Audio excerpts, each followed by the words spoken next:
الفاسي، وذلك بمركب محمد الخامس بدار البيضاء بداية من الساعة 7 مساء. مريم عكوش وقراءة في المواجهة.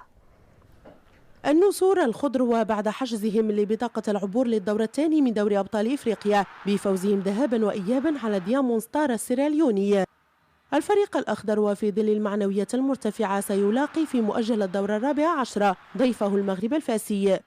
الرجاء البيضاوي سيحاول الاستفادة من عاملي الأرض والجمهور مع استغلال الوضعية غير المستقرة لممثل العاصمة العلمية للبحث عن فوز استراتيجي يدشن به حملة الدفاع عن لقب البطولة الاحترافية للتقدم قليلا على مستوى ترتيب الدوري، إذ يحتل حاليا الرتبة 11 برصيد 17 نقطة مع 3 مباريات مؤجلة.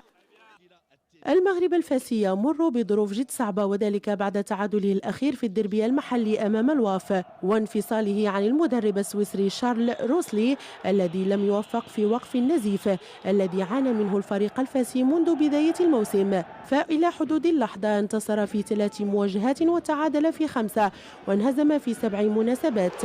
إذن هي مواجهة عنوانها الفوز بين النسور والنمور.